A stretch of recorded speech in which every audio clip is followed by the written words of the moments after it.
Bonjour à tous. Le croyant est celui qui apporte un message de paix. Effectivement, Dieu a fait la paix avec lui par la mort du Messie, par sa résurrection, et maintenant, il nous demande de partager ce message de paix, de vivre ce message de paix, non seulement pour nous, mais pour tous ceux qui nous entourent. Alors, la Bible est remplie de messages de paix. Et il y a particulièrement des bénédictions qui sont, j'allais dire, éparpillées tout au long du texte biblique et qui vont peut-être pouvoir nous servir de fondement pour apporter ce message de paix. Ainsi, quand je me retrouve face à quelqu'un qui est soit dans des difficultés, soit dans une souffrance toute spéciale, soit peut-être lorsque je pense à quelqu'un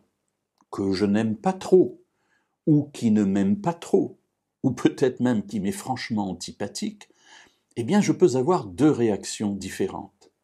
La première, c'est que je peux ne penser qu'aux difficultés, aux problèmes qu'il m'a occasionnés, je ne peux avoir que de la rancœur à l'intérieur de moi, je ne peux que ruminer de mauvaises pensées, de mauvais plans, pour que si un jour j'ai l'occasion de lui rendre la monnaie de sa pièce, eh bien que je puisse avoir de bonnes idées pour cela.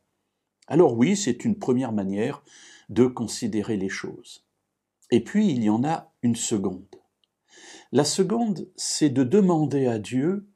malgré les difficultés qui nous opposent, malgré parfois l'attitude de la personne qui peut être franchement hostile,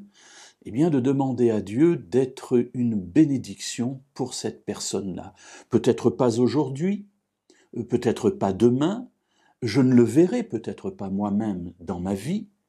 mais qu'au bout de sa course, cette personne puisse, au moins à un moment donné, être en contact avec le Dieu des cieux et pouvoir avoir l'occasion de faire un choix éclairé. Alors, c'est ce que Jésus dira, peut-être me semble-t-il, lorsqu'il nous invite à prier pour nos ennemis,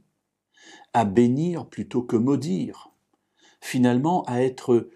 ne pas être conduit par les événements, mais à être maître des événements par des choix que nous faisons et que nous mettons en pratique. Lorsque nous lisons le psaume 20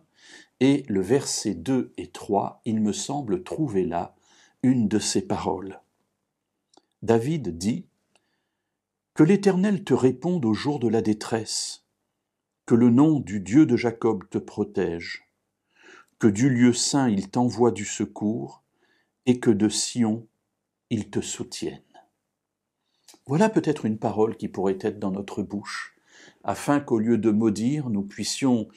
finalement appeler la bénédiction de Dieu sur cette personne qui peut-être est dans la détresse, et c'est pour cela qu'elle est si méchante avec nous, si mauvaise,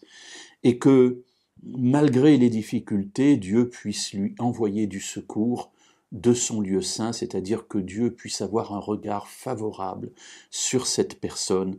pour qu'au bout du compte, elle puisse se tourner vers lui et qu'elle soit sauvée.